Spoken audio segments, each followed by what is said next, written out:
remember one time it was like -3 on a winter night. It was about midnight. I was about 14, 15. She wouldn't let me in. She opened the patio door, said, "You can sleep outside, you fucking all this kind of stuff." She used to beat me up, stop me going out. That was my childhood. I had no concept of motherly love, wasn't nurtured. My dad didn't hug me. I had none of that. And then I moved to Bristol and met this Irish girl, got pregnant with her pretty quickly after about 6 months. And then we broke up the moment that my eldest was born. And then she took him away to Ireland, didn't see him for like 6 years, which killed me, and then got him back. So my whole life up until 42 has been big events, big things happening. Yeah. And it's only been the last 4 years where I've done a fuckload of work on myself.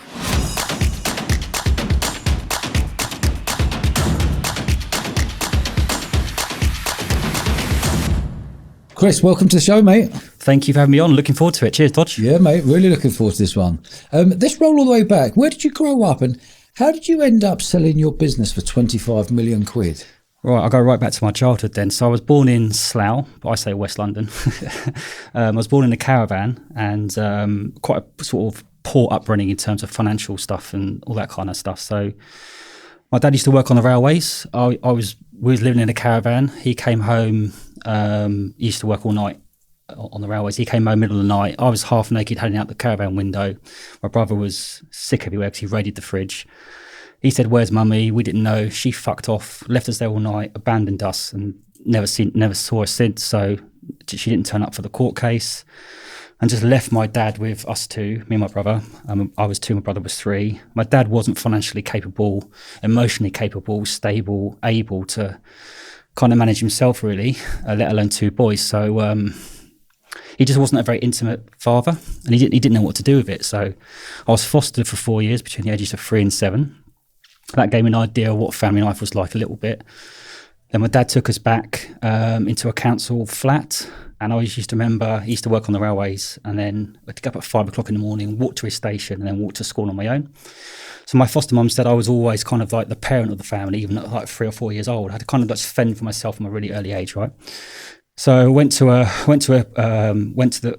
that school, and then went to a grammar school. Got called a pikey and got bullied, and had 3 dinners and all that kind of. Just felt really unworthy and kind of not nurtured. And then my dad remarried. We moved into a council house, and she was a nightmare. She used to like beat me up and just stop me seeing my friends. So my first 2 female role models, my mum or my stepmum, absolutely kind of like ruined me in terms of my emotional state.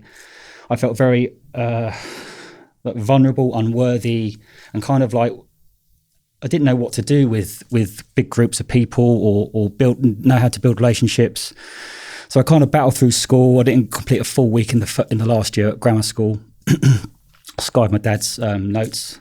Used to take my bike out quite a lot, just ride around, and then try and find train stations where I could like get on my bike and just jump in front of a train. So at a very young age, like 12, 13, 14, suicidal ideation, suicide attempts, if you like, just pretty fucked up, right? And I know people have had, everyone's got their story, everyone's had adversity, and there's a lot of people out there who've got a lot worse adversity than that. But I just don't feel I was nurtured or brought into the world very well. So, but what it did do, it gave me a lot of drive, right? So I left home at about 14, 15, worked in a petrol station all night at the weekends, worked in a hardware shop just to kind of like pay for my flat that I had.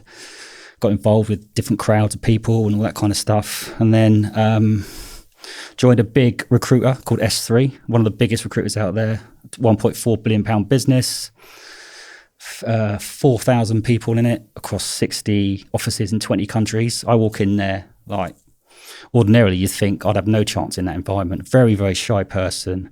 I walk in there, most of them got like Ferraris, big suits, big ties, you know, you can eat your dinner off their shoes kind of thing. They're walking around like selling ice to Eskimos. For some reason, I just kind of fell in love with it. I just thought this is a bit of me, this is my vehicle, to get out of the situation that I'm in. And then I became the... How old were you when you went into the industry? 21. So this was like 1998. So in the first year, I became the UK top biller, and then the worldwide top biller for the whole group, for the whole business. Was billing nearly £1 million a year. Absolutely smashed it out of the park. Built teams, became a director, and made them £15 million in 5 years. Left there, set up my own business in 2003. In 9 years, got that to 100 people, £25 million turnover business on an annual basis. Couple of £1 million EBITDA, 14 industry awards. I was Southwest Entrepreneur of the Year, and people say now it was one of the best, if not the best, recruitment business out there. We just absolutely knocked it out of the park. And then one day I was about to open up. How old were you? When you set your business up? I was 22, 23, millionaire at 24, 25, or 26 really, to be honest with you. I was like buying millionaire on paper or millionaire in the bank? On paper, not in. It was all tied up in the business, right? I had 7 houses, I had all that kind of stuff. And it was all Good for you, Chris. Yeah, no, do you know what I mean? I bought this sort of rose gold AP watch for like 35 grand. A week later, I thought, I want that in chrome as well. It was a bit of like quite a flash Harry with the money. I was young, I was Range Rovers and all this kind of going on holidays, and it was all great. And we were going well. I wanted to drive the business into different countries. And then my business partner walked in one day and said, so you had it, so the business you were in, where you're learning your trade for 5 years, you built up everything you need to know, your knowledge and your contacts, and then you went, you know what, I'm off skis, I'm going to go and set up myself. Do it myself, yeah. Did they have no clause on you? Did they have anything sort of non-compete or anything on you? Yeah, they did, but like we kind of did it subtly. I believed in ourselves so much that we went for other parts of the market. So we did quite well. The first year was quite slowly, and then we got to a point where this is when you're on your own, yeah? You set up by yourself. Yeah. Did you have a business partner? No, me and my business partner set up together. Okay. We got it to like £500,000. Got to 3 or 4 people, and I said, all right, we got to go for this. So we bought this 4,000 square foot office that could fit like 80 people in it. We only had 6 people at a time. We just had this inherent belief that we could just do it, and even from a very young age, I just knew I had it in me to do this, even to walk in S3 and do that, and to set up my business. So whatever my mum did to me, it was kind of like, it kind of gave me this inherent steel that nothing else as bad as that can happen to me. I'm going to go for this. So we were just absolutely flying. And then he walked in one day. He just had his 3rd child, and he said he didn't want to do it anymore. Your business partner? Yeah. What's his name? Pete. Okay. So I was like, okay, mate, I haven't got £12.5 million in the bank to pay you your half of the business. Yeah. We're going to have to find someone to buy the business.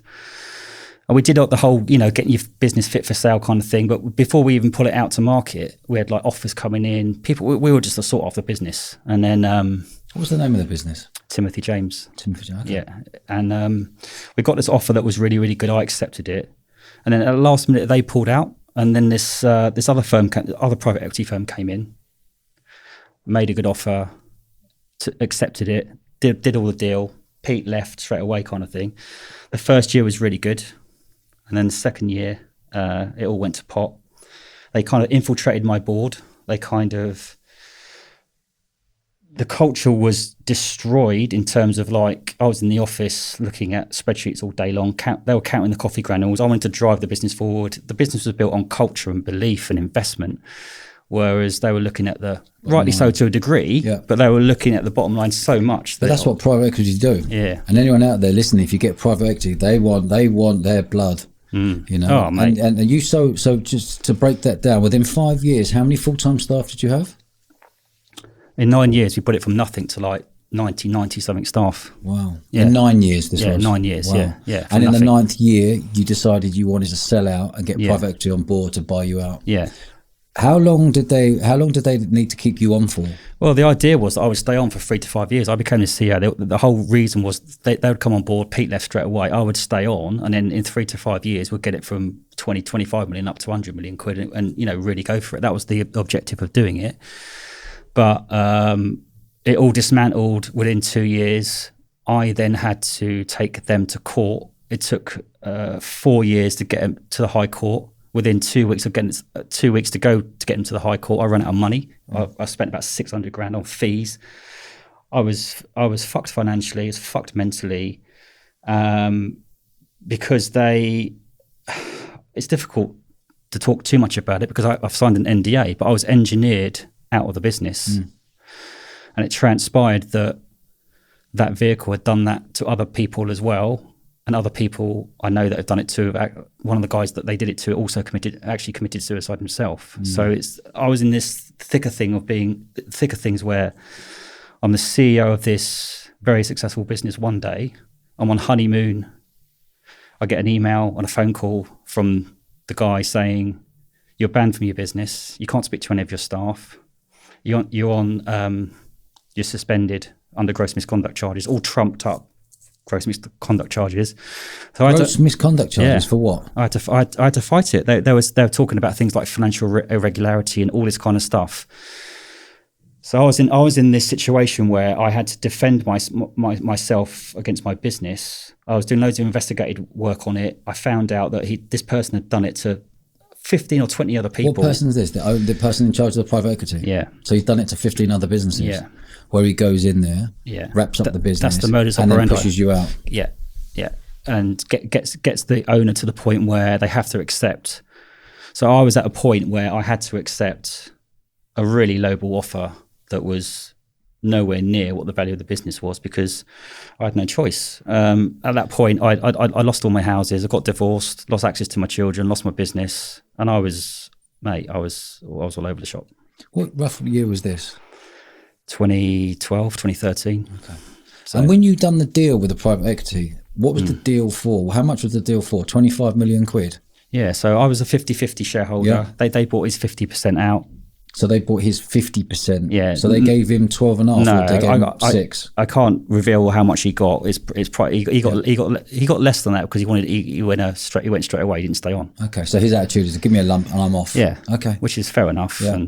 And what was your attitude? My attitude. I got a good deal because I kept my 50%. I got a 7-figure loan note. So I was being paid, a lot of money on a yearly basis as a loan note anyway, and kept my 50%. So I was like, I got a massive kickback. So what lump did you get up front then? Did you get a lump up front? Yeah, I've got it was a high 6-figure number up front, and that was and my salary and my dividends on top. So I was like, well, this is perfect. And was that all gone right? Okay, thank you very much. It's in my bank. It's safe. Yeah, it was all paid for, all set up. The first year was like it was like a bit like Dawn Till Dusk. You've seen that film where the first year was brilliant. They were lauding me as the best CEO in their whole portfolio. I was doing presentations to their portfolio, and then almost overnight they were my COO was forced out. They were cutting costs. They were just marginalising me in the board meetings. It just became very apparent what they wanted to do. Yeah. So look, I can look at them. I can look at other people, but it was one of the biggest learning experiences of my life. And what was the dangly carrot they're hanging you in for? Because if you'd got your 1 million, 2, 3, 4, 5, 6, or whatever it was, what number are you allowed to say? What did you take? What was put in your bank when you done that deal?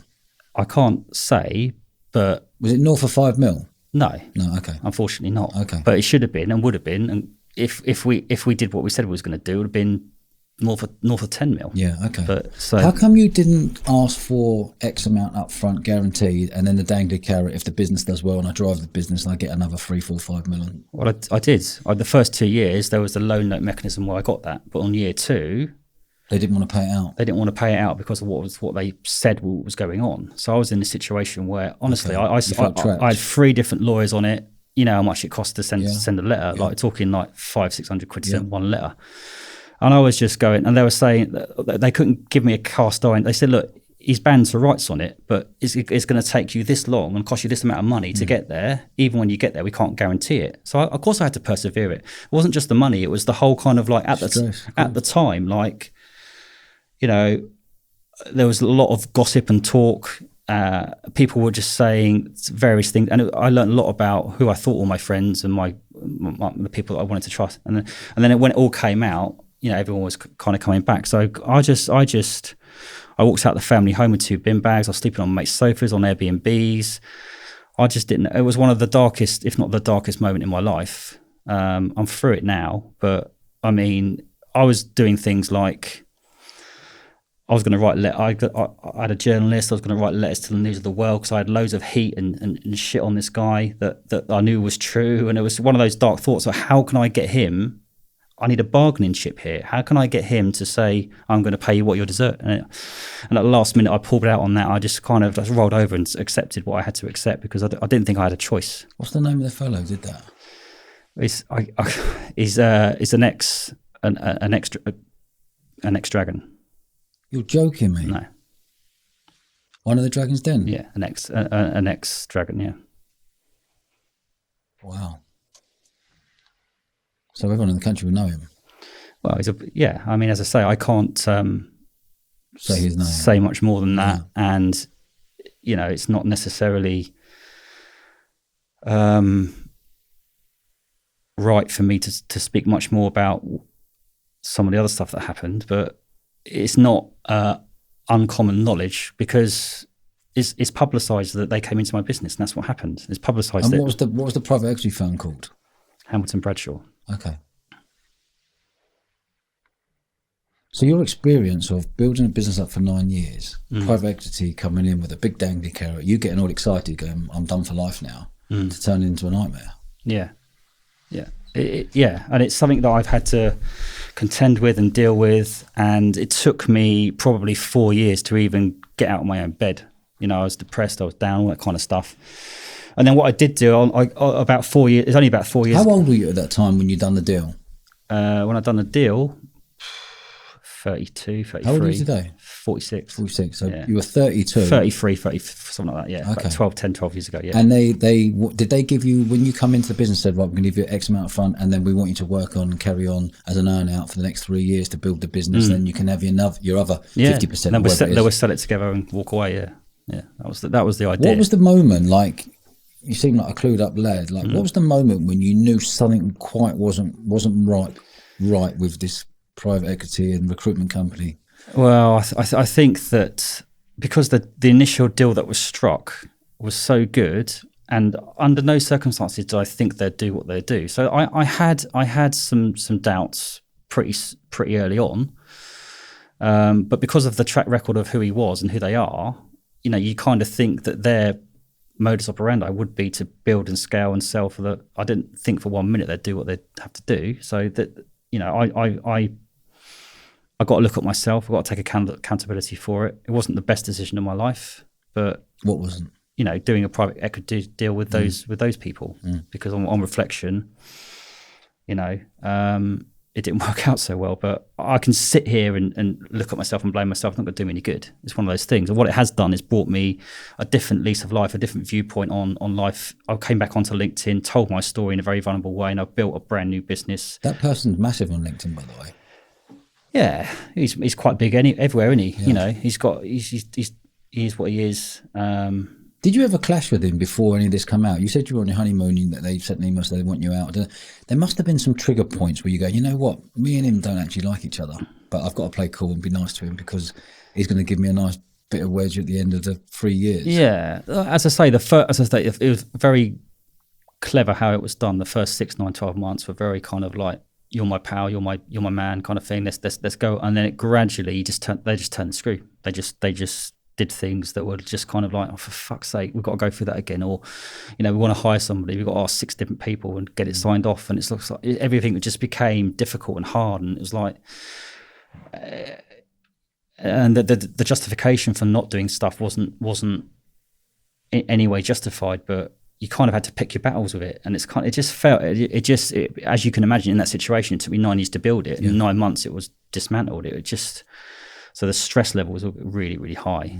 And I had no one to really turn to. And it started to affect the business, and people just didn't enjoy it there. So it became a depreciating asset. But it was very clear to me that that was their agenda. I have to say that was their agenda from the day one. And I could look at myself and say I should have seen that, but I didn't, and it's done.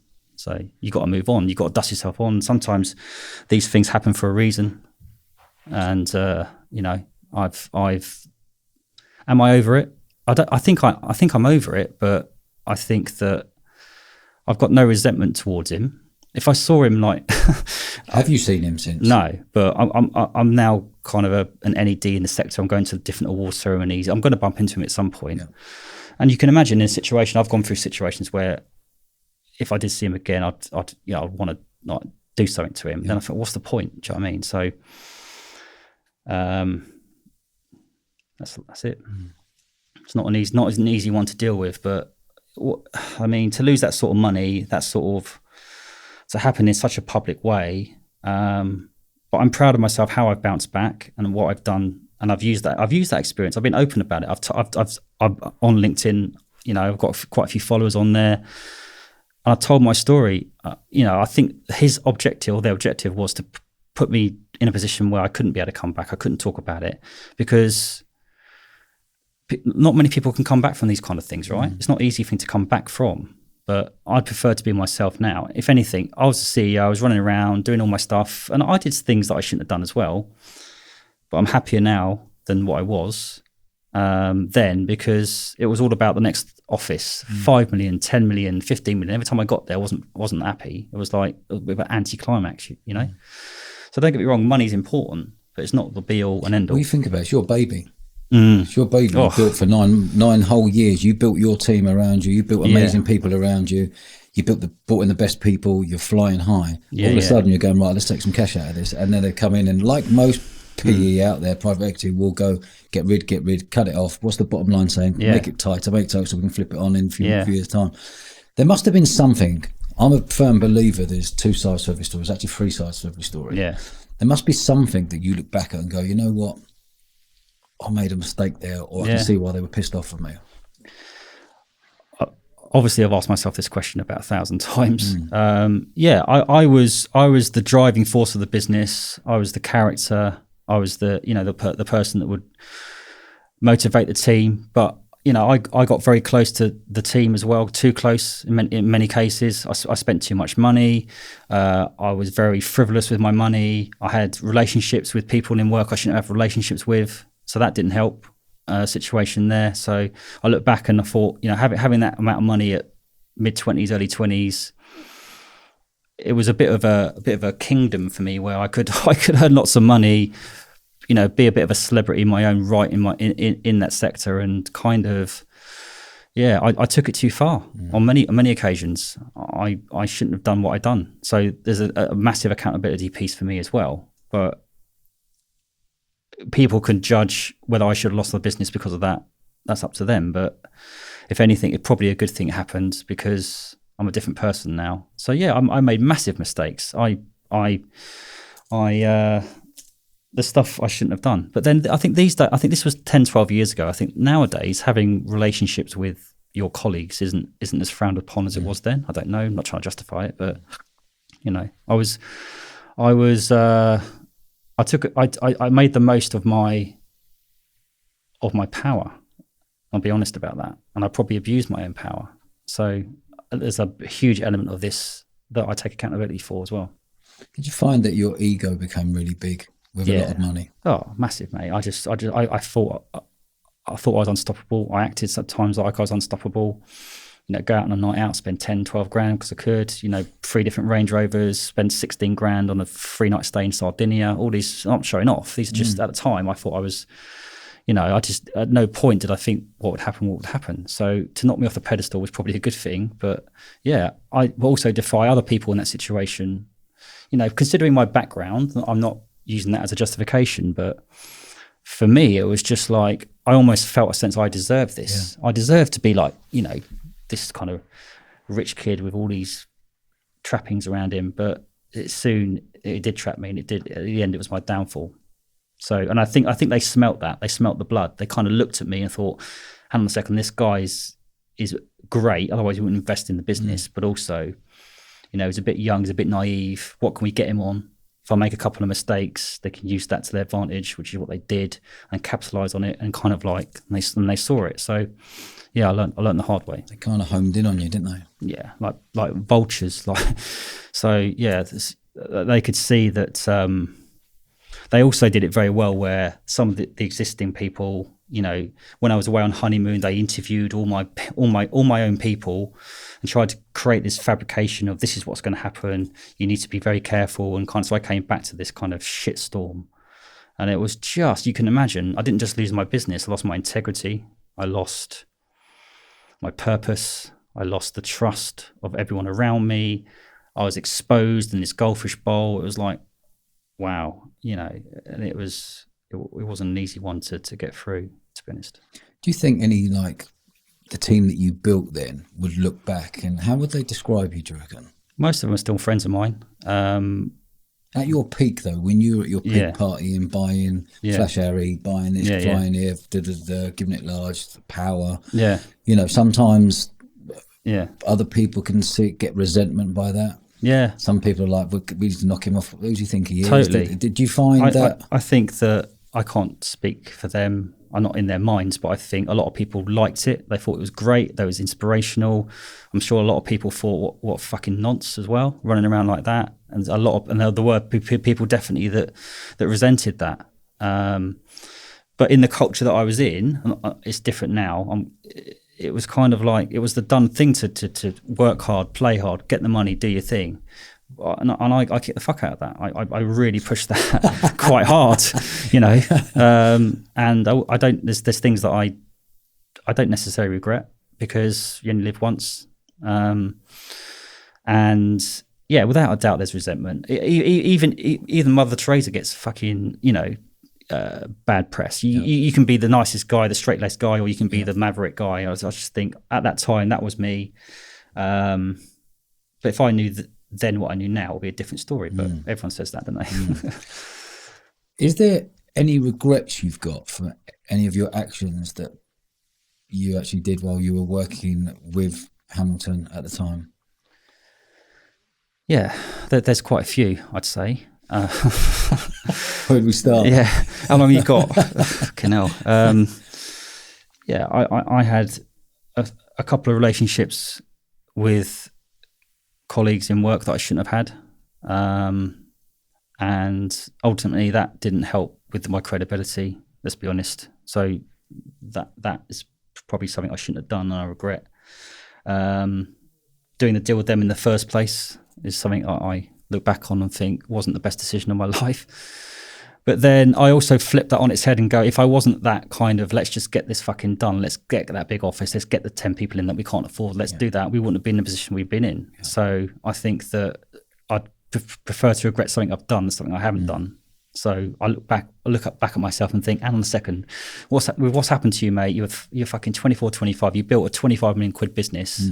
Yes, you were a bit wild and reckless, you were, but also it takes a special kind of person to do that as well, to a degree. So I'm not going to beat myself up about it, but yeah, I've made some mistakes, definitely. And what sort of I can visualise the personality you were at that time, and there's no right, there's no wrong, etc. What were you like when you were going back home to your wife and your family? Well, I got married pretty much at the same time as this was all crumbling down. So this was 2012, 2013. So, as I was getting married, the business I was in the midst of this kind of stuff that was happening. As I said, on my honeymoon, we got the letter through. So I was stressed. I was angry. I was frustrated. I was distraught. I didn't know. I just felt bereft of. I didn't know what to do. Like one day I'm the CEO of a big business, and then the next day I'm watching Judge Judy every day. It was just. So I wasn't attentive. I wasn't present. I was just absorbed. And the whole thing went to in the end, I got him to agree to an independent kind of valuation thing, and it came out at a certain number. And I just think back that the whole process was I think rigged from the very first moment to the very end. I almost think that no matter what I did, I think I was probably lucky to get what I got, because I just think that very sophisticated, very clever way of, and it's business at the end of the day. But for me, business is business, but not to the point where people are losing their lives over it, or nearly losing their lives over it. I think you can go too far with it. Were you using while working? Using drugs? Yeah, I did drugs. Yeah. Did you find that you were using more and more the more stress and pressure you were under? I don't think so. I don't think it was like that. I think that I'm glad I don't do that kind of stuff now. I haven't done it for a few years, but back then, yeah, I don't think it helped the situation, but at the time you think it does. But that's not great for the clarity of thought. And a lot of people wouldn't admit that, but yeah, I've done drugs before, cocaine, whilst in charge of my business, and it's not a great thing to do, but there's also, I think that I'm not the only person on the planet that's done that either, to be honest. So, you know, half the city in London. Yeah, at least. Yeah, at least, probably more than that. Yeah. How did it make you feel? Like, you've gone through, you know, a tough childhood with your mum. Is she still alive? Nah, no, she is actually. My dad died 5 years ago, but I tracked her down. She lived a mile away from where my dad lived. Found out where she lived, knocked on the door. She looked like this shell of a woman. Like, she invited me in. And after like 5 minutes, this mad geezer came in and just like punched the door, and it's like, it must have been over off. It was those council house settees had holes in it. It was just, and I said, why didn't you even phone me? She moved to Bristol where I live and didn't tell me. And she just basically said, it wasn't your dad. She basically said she couldn't be bothered.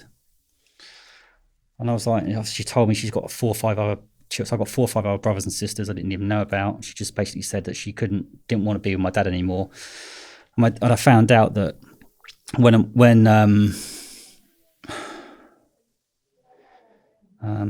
we was in the caravan, my dad used to go to work, and he had a Fulham Football Club pennant, you know, one of those pennants, and she used to flip it around to indicate she was open for business, as in she was a prostitute, and she used to do a thing whilst me and my brother were in the other room, all that kind of stuff, and just mug my dad off totally. I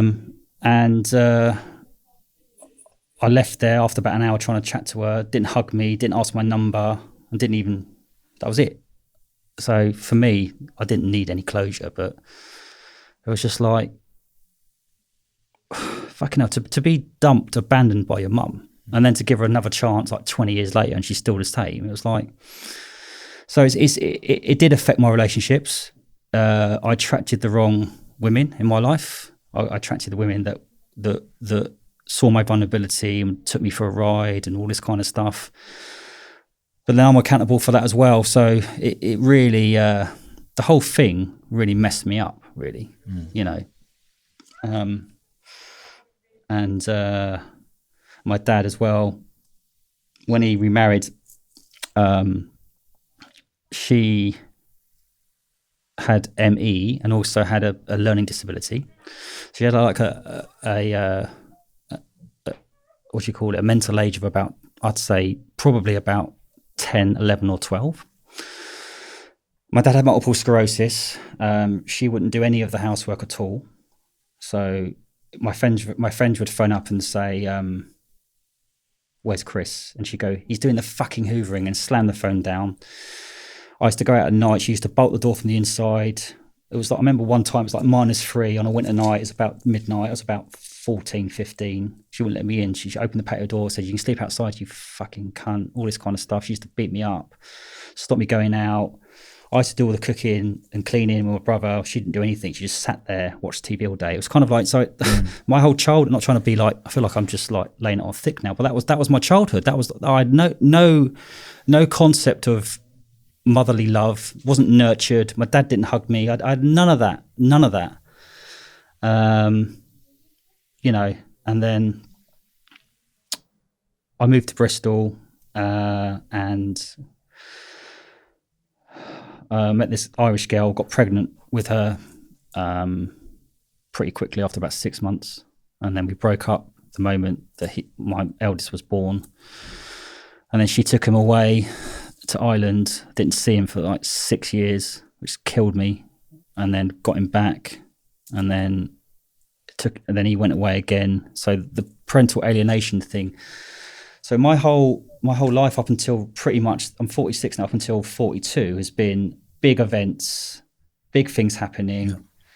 And it's only been the last 4 years where I've done a fuckload of work on myself and had to rebuild myself. And I think that I'm a mental health first aider, I'm a coach, all this kind of stuff. You can have I haven't got any letters after my name, not qualified. but I'm qualified in my lived experience, and I've utilised that experience, right, to build my new business. And I think you've done amazingly well, Chris. Thank you. That means a lot. Now, mate, yeah. Like, you've done amazingly well, and sometimes you just got to stop and reflect, and because you've had a mad life. It's mad, yeah. It's mad. Hearing it now, it's a mad life you've had, and you've had no fatherly figure or role model in your life from your mum or your dad. Like, you were just working it all out yourself, and to build a business that you could sell for 25 million quid. Massive respect.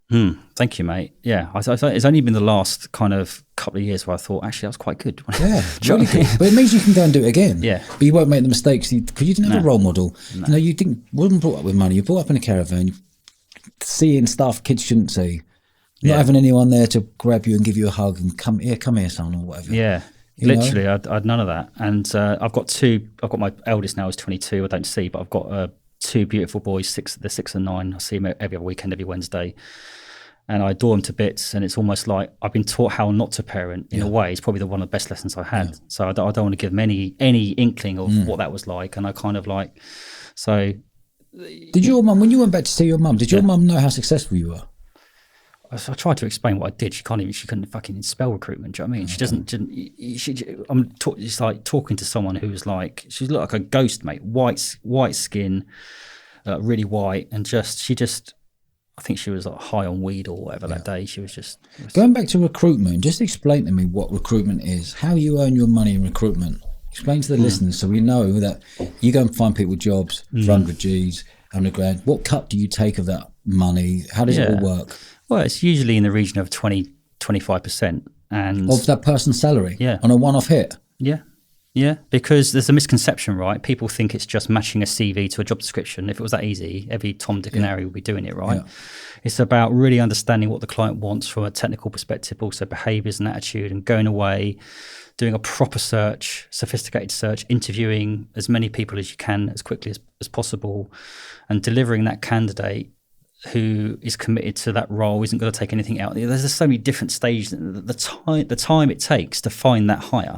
So you can't necessarily put a price on getting that hire right or getting it wrong. The amount of times where companies feel they can do it themselves and they haven't got the due diligence in place. So it's all the right interview techniques, all that kind of stuff. The time, I think the biggest thing that you can justify your fees is the time it saves to find that person.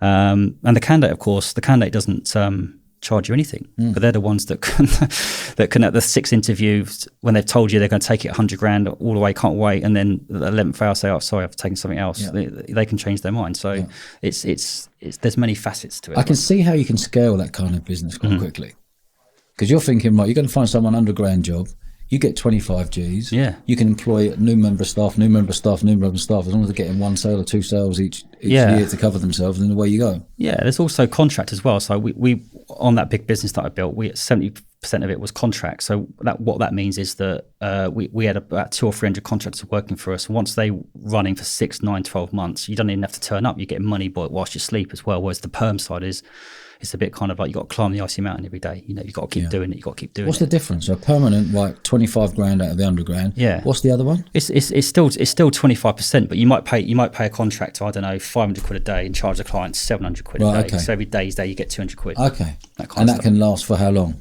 Some of them last for 2, 3, 4 years. Do you know what I mean? So we only had 200 contractors working for us, but it was 100 grand a week GP every week, 100 grand in the bank every week without doing anything. So it's great. Happy days. Do you know what I mean?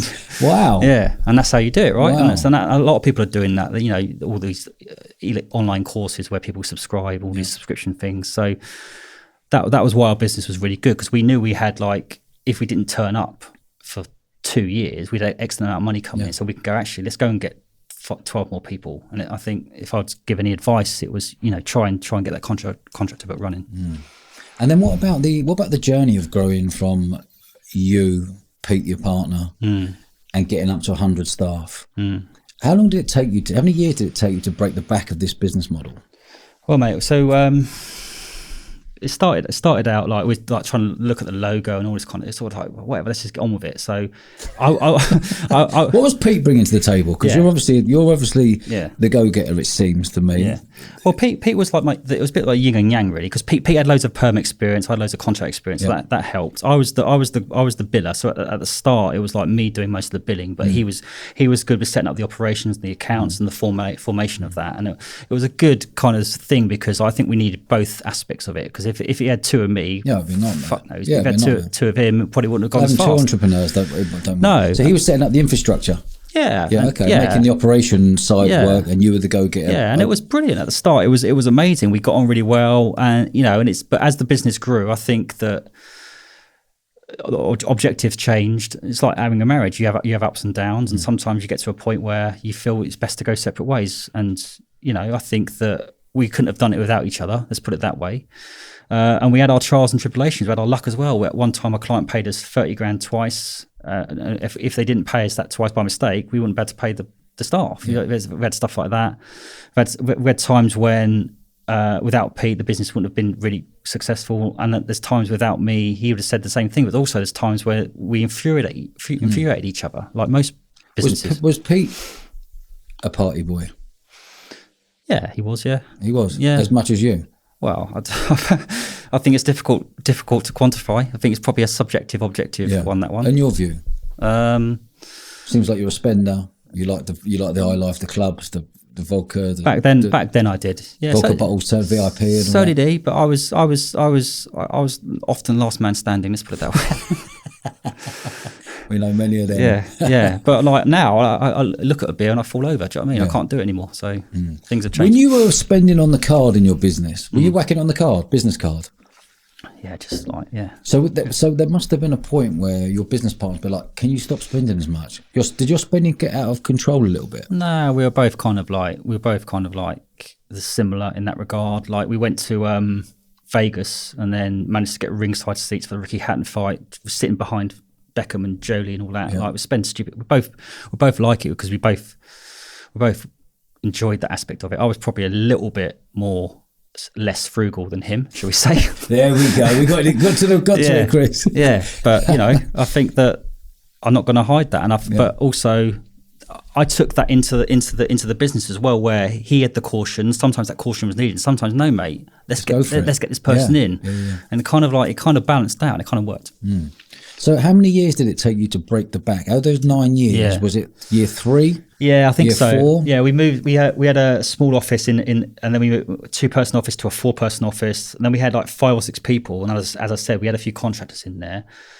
After 2 or 3 years, I think we were billing about 800, 900 million quid.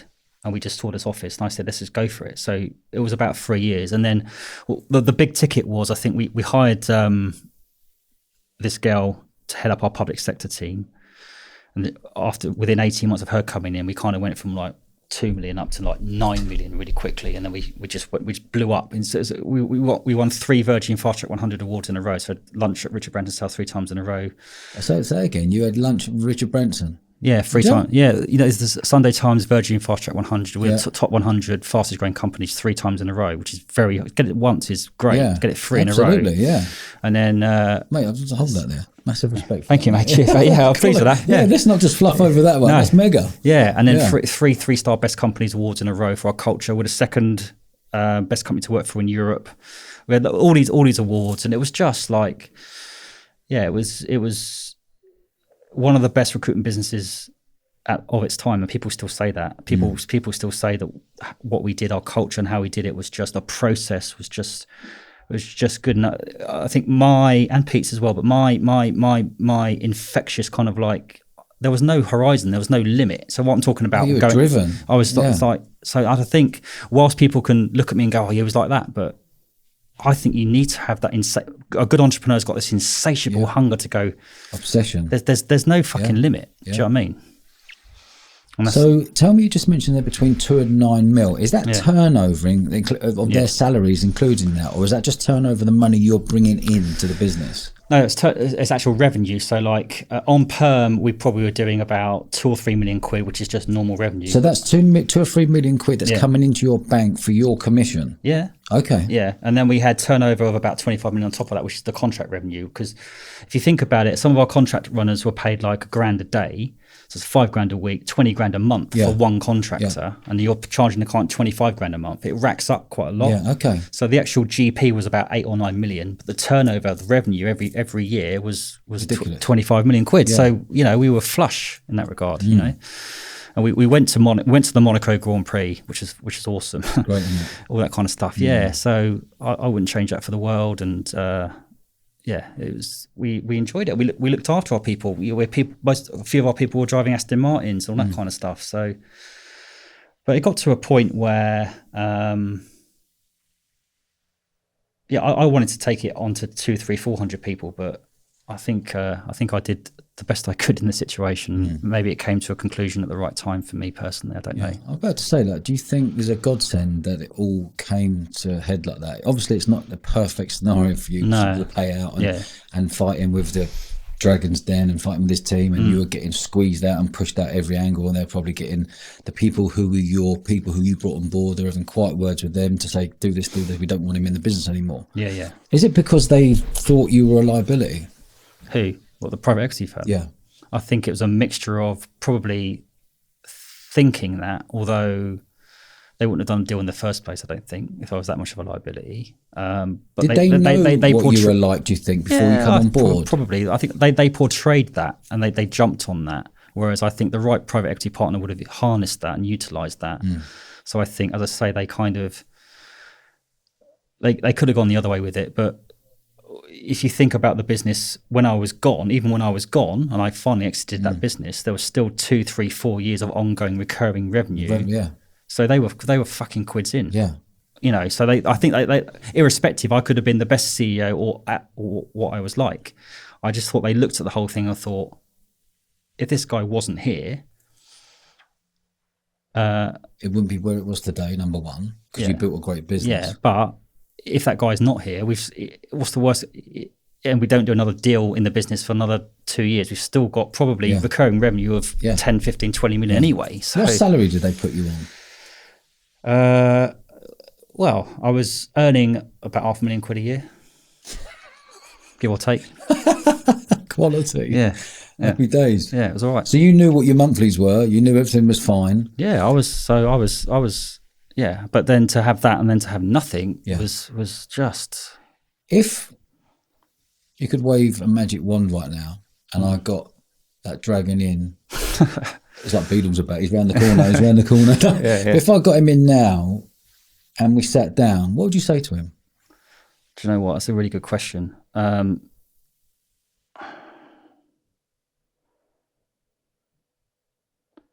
want to ask him for my money, really. I really would, but he knows what it did to me, because I had to read out an impact statement in this court thing and all this kind of thing. So, what would I say to him? I probably wouldn't say much to him, to be honest, because for me it's just like I'm over it. Like, I've had sleepless nights where I've thought about what I would do to him, what I'd say to him. I would probably say something along the lines of, not that it'll matter to him. I hope you can live with yourself, because,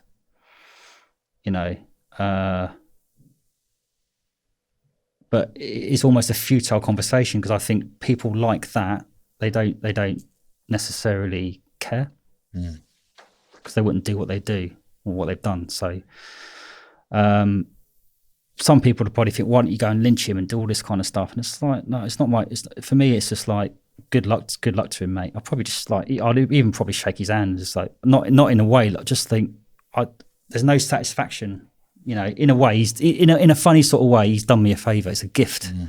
That's how I frame it. It's a gift, because I'm talking about it now, and the problem is, right, it's become my story, right? I'm 46 years old, so I've got another 30, 40, 50 years left, hopefully.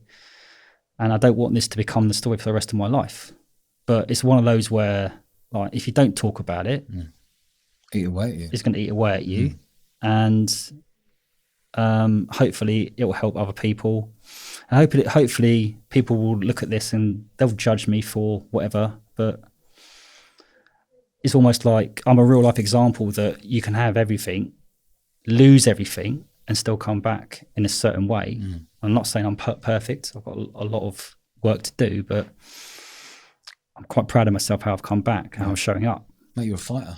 Yeah. You are, I can see that. Thank you, mate. You've gone through all sorts. You're a proper fighter. You spent 600 G's, you said, on lawyers. My God. Yeah, fucking hell. My God. What year? In the wrong game, I think. In what years was that in between? Well, 2012 to 2013, 2014. So in the space of 2 years. Yeah, so I was down the track with one lawyer. Then I spent another sort of 30, 40 grand on another one to get a second opinion. I got a third opinion. And it's like, I want to, you know, and it was just, but they did it so well that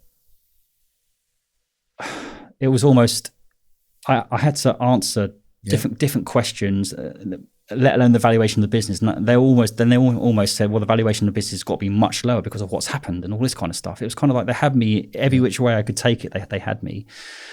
And it was the more money I spent on legal fees was eating into what I would get anyway. But I had no choice. Yeah. So, and he knew that. So at the death, right? Who knew that? The dragon. So at the death, I was like 3 weeks away from getting into the High Court. Obviously, I had to convince him that I was still able and ready to do that. But at that moment in time, on the phone call to him, I wasn't. I didn't have a fucking pot to piss in. I was overdrawn, fucking in debt. And this call was like, if I got that call right, I reckon he might have still kept, but I think he could just smell it. And he made me this offer, and I said no. Anyway, I'll retract it then. And I kind of had to do it because I think he just knew that I was on my knees. Yeah, of course he did. He'd 100% know that. So, yeah. David and Goliath. Yeah, it was. So, and they've got loads of money, and they just keep pressing you until you buckle. Yeah. Why did you buckle? I had no choice. Because he offered me something that was enough to get me out of the shit that I was in, literally just to sort of pay off my debts, versus trying to pretend I could get it to the High Court when I couldn't. I couldn't afford the extra 60 grand extra just to fucking send a letter to get it to, you know. But if you're 600 G's in, yeah, surely you could find another 10%, 60 bags to go, right, okay, another 60 grand, I'm in for the High Court because you ain't taking the mickey out of me. Mate, we know who we're talking about here. Yeah, I begged, borrowed, still from every last person I could. I just had nothing left. How much did he offer you before he retracted it? It was 6 figures, mate.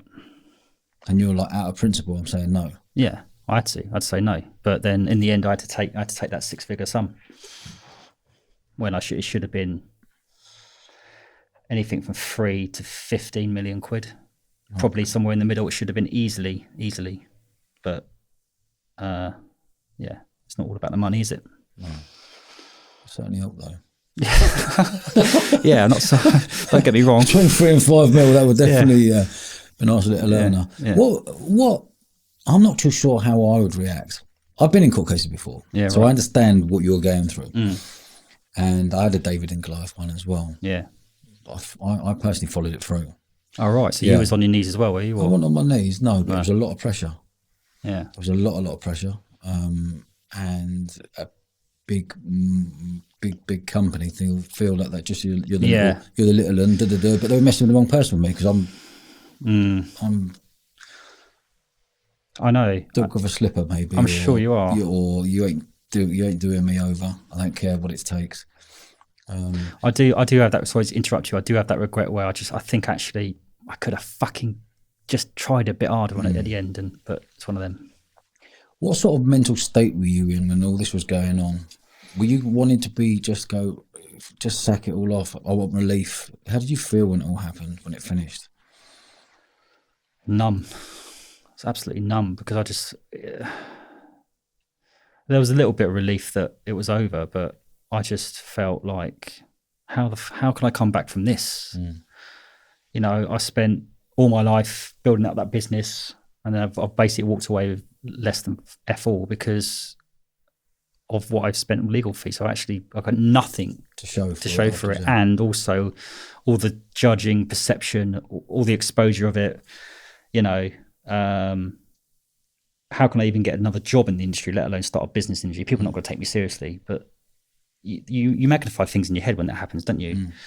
So mentally, mate, I was bereft. People, my mates used to come over and think I had cancer because I was just like, I was skinny and just not eating, smoking 25 fags a day. Stressed. Like, I just hated life, hated myself, hated everything really. But then somehow claw myself back up. Yeah. You know. But the thing is, we know it's interesting. Did you have any guidance in there or anything like that, or did you just go in with your gut feeling? Because if you'd have pressed him before he got to court, there was an out of court settlement. You've got a lump to go. Hold on, I'll accept that. Yeah. That's what happened to me. I pressed. You can take me to court. I'm going. Come on, bring it on. Let's have it. The day before, out of court settlement. Do you want that? Oh, happy days. Yeah, done. Yeah, where am I signing? It's kind of. I think I had advice. I you know, but I just think he played it very well. He just did it very well.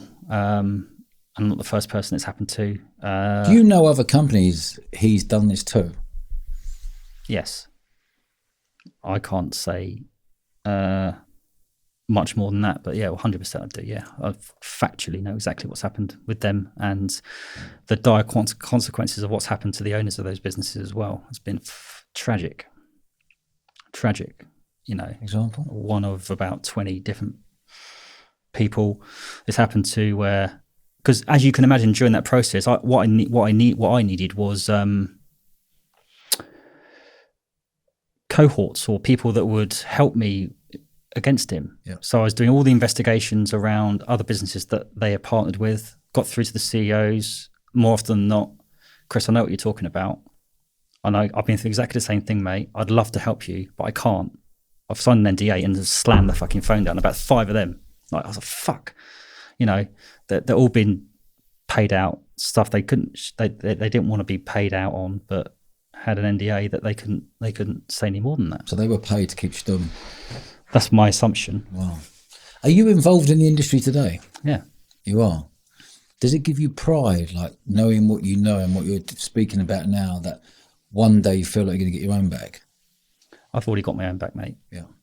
So 4 years ago, I set up my NED coaching business. I've helped over 50 recruitment businesses scale, and I haven't been as open about what specifically happened, but I've been honest about me losing my business and my revenge. Not that I want revenge. I've done this for me, where I've come back in the industry and I've got a great client base. I enjoy what I do. I'm not working anywhere near as hard as what I used to do. I can choose the clients that I want to work with. They pay me a good amount of money because they know I can deliver. And actually, what happened to me has enabled me to win my business, because people want to know what happened. People want to know how I did build a business, but also they want to know the reason why it fell apart. And so, if anything, what it's given me is a different set of tools that no one else has really got in this sector, and positioned me in a unique position where I can help owners go through that pain. And there's owners that I've worked with that have gone through what I've gone through in terms of the stress, the pressure, being jacked the ladder a little bit, all that kind of stuff. I can see it in them. I can see it. So it's helped me in that regard. Yeah, I think you'd be the perfect mentor for anyone out there who's in recruitment. For what you've gone through and made the successes you have, but also you've been properly honest at cards on the table to say, well, this is where I did muck up as well. Yeah, and that's half the battle with the people that I coach and mentor, is just like, you can't really kid a kidder. Yeah. And more often than not, it's not, I can do the operations, the marketing, the sales, or build all that operations for you, mate. But if you're not being true to yourself and you're acting like that, we've got to get your ego out of the way. And it's kind of like, I think that's why they come to me, because they can see it in themselves. So for me, that's the biggest thing, isn't it? In whatever business you're in, you know, you've got to understand yourself and be true to yourself and hold yourself to account. But isn't it funny though, like you think that no one at school's ever taught about money? Nah. You've gone through the route you've gone down. And I know many people come to a lot of dough and don't know anything about it. Don't know how to spend it, don't know how to save it. And they get it so easy. They, like you were doing, chucking 10 G's here, 3 cars there, a few houses here, bang, bang, bang, bang, bang, until one day, bang, it's gone. So I find it fascinating that no one is ever taught how to protect your money. Oh, the whole education system, it needs to be taught emotional intelligence, financial money management, all that kind of stuff. You're right. And it's just like, But we're told, aren't we? We're told like get the wife, get the husband, get the car, go to university, earn your 80 grand a year, and then like. So I'm grateful that I'm an entrepreneur. I've learned the hard way. But yeah, absolutely, money. We're taught to save it as well, not really taught to invest it, are we? All that kind of stuff. Not taught anything. No, exactly. Not taught anything. We're put into a box. Yeah. I've learned everything by doing. Yeah, I read a book. I don't totally. do email. I built businesses by doing. You know, but I feel for the new crop coming through, the 20-year-olds now, what they're going through, what they've gone through the pandemic, not having friends, not having going out, going to party. The whole nightclub world is doing that. Oh, yeah. Bar world, the culture, our culture of nightclubs. Our culture. People talk about theatres and da-da-da-da in the UK. One of our biggest cultures is nightclubs. It used to be. It used to be. It's not anymore. I think there was 1,500 nightclubs in the UK before the pandemic. I think it's like 700 left in the UK. Yeah, thank God there's still a few pubs around. Do you know what I mean? Because that goes as well. But yeah, the whole nightlife thing. That's the whole thing about like the whole work from home stuff now. Like it's so difficult. It's harder to build a business, I think now. I know there's lots of online stuff you can do, but our business was built on the culture, coming in the office, having that interaction. And I feel that the whole mental health pandemic stuff is going to be harder to deal with because people haven't got that interaction. You need that. Do you know what I mean? Did you ever, at any point, think about doing something stupid? Like what? I've tried to kill myself a few times. Yeah, I think during that time, there was a period, one in particular, there's 3 or 4 times where I've tried to do this, but for about a week, I was steadfast, I'm going to kill myself. Everything I touched, every thought I had, every movement, like walking around the house, I want to kill myself. I couldn't live, I couldn't function, I couldn't move. So I was planning it out every morning. And each day I was getting more and more excited about wanting to end my life. So I was living in Bristol and I thought, I looked at the trains and there was Chippenham train station. I knew that high-speed trains went past this train station every so often, every 25 or 35 minutes. Got in the car. As I was driving to the station, I was getting excited. I just can't. The relief of me ending my life is going to be brilliant. So I got there, a car broke down, some geezer helped me, got to the platform station. I was walking up and down, people were looking at me a little bit funny. And then in the distance, I saw this high-speed train coming. I thought, fuck, right, this is my chance. I can't wait. I just want to do it. And it started to slow down. It stopped. And I looked at the front of the train and I thought, fuck, that's definitely going to kill me. So I wait for the next one. And then next one was about to come. I got a phone call. And it kind of jutted me out of it. Got back in the car, and then I went back home. Another time I was at a friend's wedding. They was all on the sauce, doing all their thing. I couldn't handle it. Went back to my room, put my tie in a knot, was going to tie myself over the balcony, all that kind of stuff. There's a couple of times I've tried to do that, mate. Tried to jump in the lakes and all sorts of stuff, but never did it, obviously, in the end. So... and I've talked a lot about this. I've been open about this on LinkedIn actually. And you get judged for it, don't you? People say that, those people that kill themselves, they're selfish. You got kids and all that kind of stuff, but you don't know that until you're in that situation. You don't know what it's like. It's like a hook, mate. I just couldn't control it. So, but what I do now is I speak about it instead. Well, that's the key, isn't it? It's the first Do you know bit. what's interesting? There's a wonderful app out there, mental health app called Jack. Yeah, I know Jack. I met the guys. I know Danny and John. Danny Gray, yeah. John is Jack, JAAQ.org. Just ask a question. Just ask a question. Anyone listening out there, if you've got burnout or if you're thinking about doing something silly or whatever it may be, all your answers are on jack.org. Please go and check it out. It's absolutely amazing business. Great show. It really is. Yeah, the good guys. It's I would say it's the modern mental health because you've got like the Samaritans and NHS. I'm not knocking that, but I think it appeals to the right audience. To the world we're in at the moment, because it's all video led. You know, if someone types in, how do I commit suicide? That's a huge... Yeah. Some people type in that God knows how many times a day. Of course. You know, and what do they get up? They get lists and lists of black and white writing everywhere. All of a sudden you go on Jack and then it's all video led for you in a very new age way, giving the answers. Like a TikTok, Instagram version of it, isn't it? And you've got people like Paul Merson on there and all sorts, and it's just been open. It's good. Yeah. How are you today? Well, I was a bit nervous coming here because I know you ask quite good questions. I think I'm good. I think I have my moments. I think my mental health is good, but like the next person, I definitely have my moments.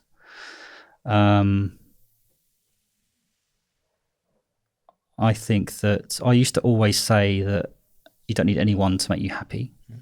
But I've changed my tact on that now. I feel that the missing piece in my life is settling down with someone and finding someone to live the rest of my life with. But in terms of me, what I've learned is that we're all fucked up in some way, to be honest. Yep. And what I used to think was I was the only one, or mine's worse, or this, that, and the other. So I look at people now. Even when I was back at S3, I always used to say no one's inferior to me and no one's superior. So when I was on the phone to CEOs, I used to sell really well and do what I did. Yeah. But I look at people now, and I used to put people on pedestals. I still do to a degree, but I was nervous coming here because this is quite a big thing. But I look at you and I think fair play to you, because you're. So I try to surround myself with the right people. I do get affected by people who try to be disingenuous and do me over. I'm still affected by that quite a lot, but I think that I've still got a lot of work to do. But I'm proud of who I am. I'm proud of my vulnerability. I think it's a strength of mine. And I wouldn't change who I am. I am what I am. So you're a good person, Chris. I can sense it in this hour. You're a really good person with a big heart. Thank you. He's had a very tough upbringing. Have you ever thought about working with someone and trying to heal the trauma as a child? Mate, I've done that a lot, and there's a lot more I probably need to do. So I've had different types of counselling. I've had different types of therapy. I've had different coaches. I coach people myself as well in different guises because I've been through it myself. So I think that in answer to your question, yes, but I think even if I thought I was healed, I still want more, because I think the moment you stop wanting to be coached or therapied or whatever is when you start to lose. So I think that it's an ongoing journey, that I think, and it should be for everybody. Because it's a big thing, abandonment. Yeah. From your loved ones. Yeah. It really is. And I think once that's cleared up, it's going to take time to clear that up and allow you to be really loved by someone and find that partner. And like you said a minute ago, it's not just about being single and being by yourself, and that you've changed your mindset on that. Yeah. And I think that probably why I haven't found that right person yet is because that journey hadn't completed. But I feel that the right person will come along 100%. When they come along. Yep. I'm not going to force that. Yep. It could be tomorrow, it could be in 10 years' time. But I am what I am, and I think we're all on some sort of journey, some sort of healing journey or growth journey. Amazing. So, Chris, I've really enjoyed this episode. Good. I've enjoyed being on, mate. So it's an absolute pleasure and honour. Thank you. Thank you for your honesty. Thank you, mate. Like, that's powerful. Like, I feel like goosebumps at the back of here now. It's a really powerful episode for someone to be so vulnerable and go, that's exactly what happened. I appreciate you giving me the opportunity to do it, and I hope people can get something from this podcast. You're a star. Thank you, mate. Appreciate it. Good man, Chris. Cheers, mate. Cheers, mate. Good man. Thank you.